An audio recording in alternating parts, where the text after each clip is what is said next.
Hey there, I'm Tom from BorrowLenses.com, and today we're going to take a look back at the last year and see just what Sony, Nikon, and Canon have all been up to, and more specifically, what strides they've made in the mirrorless game. First, I think we ought to start with one company that's been ahead and on top for years now, Sony. Every time Sony releases a new mirrorless camera, they make improvements that really matter. For a little bit of context, the very first A7 hit shelves back in 2013 with a 24.3 megapixel sensor, 25 autofocus points, and a max continuous shooting speed of 5 frames per second, and a max video resolution of Full HD.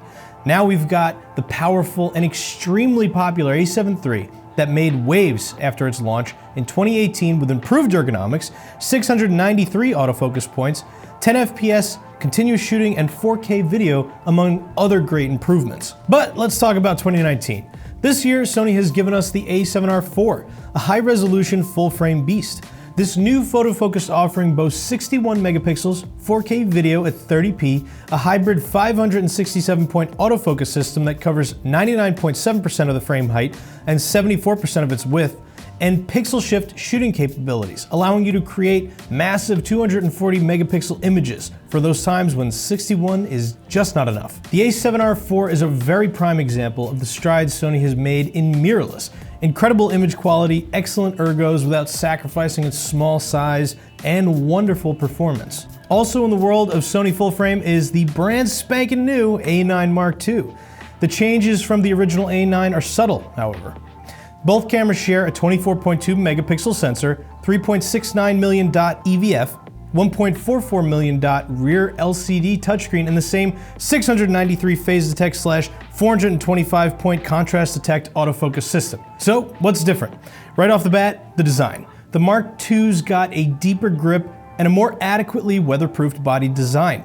The control layout is the same but with beefier buttons and a more reassuring tactile response. While it also has dual card slots, both slots are now UHS 2 compatible. This was not the case on the original A9.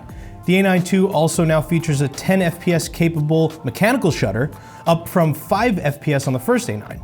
And finally, and arguably the most important set of features for this camera's intended market, are the improvements Sony made to connectivity. The A9 is meant for press and sports photographers where turnaround times can be very brief.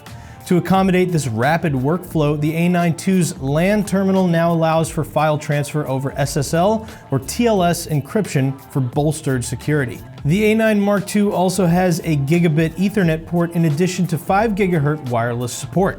In the crop sensor world, Sony added to the confusingly named A6000 series by releasing an A6400 and an A6600, both meant to replace the A6300 and A6500 respectively.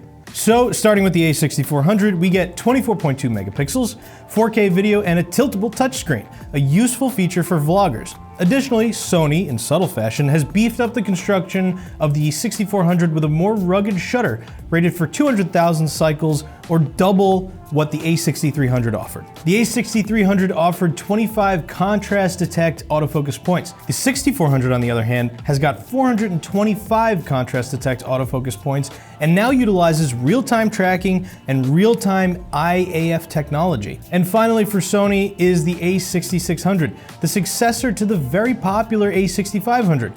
While both models offer the same 24.2 megapixel sensor, 4K video, and 5-axis image stabilization, the 6600 comes equipped with the shiny new Bion Z X processor, allowing for a wider ISO range. Design-wise, the A6600 has a redesigned larger grip and a more flexible LCD. With the larger grip comes way better battery life due to the use of a different battery altogether. Expect 800 shots from a full charge as opposed to 300 from the A6500. Next up, I want to cover Nikon's entry into the realm of mirrorless. Nikon has dropped 3 cameras into the mirrorless race: the Z6, the Z7, and the Z50. For this video, we'll focus on the first 2. First up, the Z7, Nikon's photo-focused mirrorless offering. To keep pace with Sony, Nikon had a lot to pack into their entry into the mirrorless market.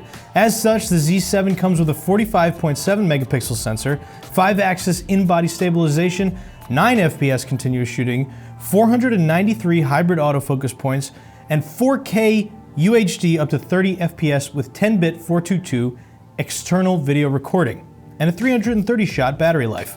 On paper, it's off to a good start. The Z line of cameras is supported by a small but quality offering of mostly prime lenses with a wide zoom and a 24-70 thrown in for good measure.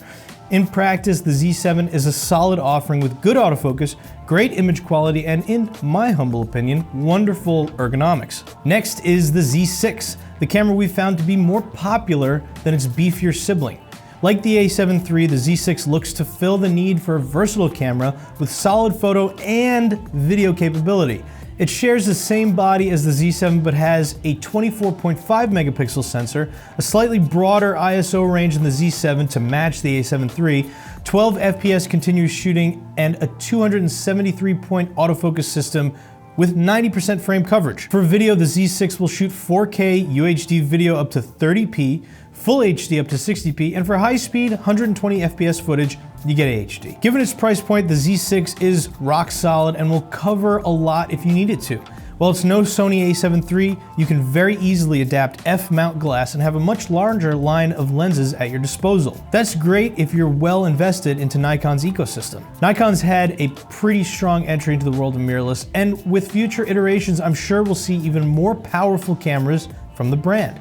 But what about Canon? At right around the same time Nikon released its Z line, Canon dropped its EOS R mirrorless camera, and shortly after, the EOS RP, a very entry-level full-frame camera. While the M line of cameras has been around for a while, the EOS R is the very first full-frame mirrorless camera from Canon and also uses an entirely new mount, the RF mount. First up, the EOS R. Canon's EOS R rocks quintessential Canon styling with great ergonomics and a compact body. For specs, the EOS R has got 30.3 megapixels, dual pixel CMOS autofocus with 5,655 selectable autofocus points, 8 FPS continuous shooting, and 4K UHD at up to 30p. Overall, the EOS R falls behind the competition, but in my opinion, this camera is bolstered by the outstanding RF lenses Canon has made for this new mount. We've tested quite a few of them, and overall they're outstanding. They're fast to focus and extremely sharp wide open. Like the Z line, you can adapt EF lenses using one of Canon's 3 purpose-built adapters, and they'll work damn near seamlessly with this new body. Next up is the Canon EOS RP. At a glance, the RP seems pretty unimpressive. But with this little camera, you need to consider the value. For a brand new full-frame camera, you'd be hard-pressed to find a less expensive body. For specs, the RP gets a 26.2 megapixel full-frame sensor, Canon's dual-pixel CMOS autofocus system with 4,779 points, and it's capable of 4K video, 8-bit 420 internally. The battery in this camera is good for about 250 shots. None of these specs are here to blow you away, but for an entry into full-frame mirrorless, the RP offers a ton of value. It's well built, focuses quickly and accurately, and offers solid image quality. At the end of the day, all 3 of these powerhouse manufacturers have made pretty serious steps. Sony dominates with the A7 III, where they have both performance and value on their side.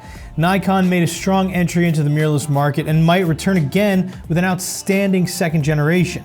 And Canon's EOS R offers great photo capability, awesome autofocus, and a really attractive line of RF lenses. Who do you think is on top? Any of the 3 from this video, or is it someone else?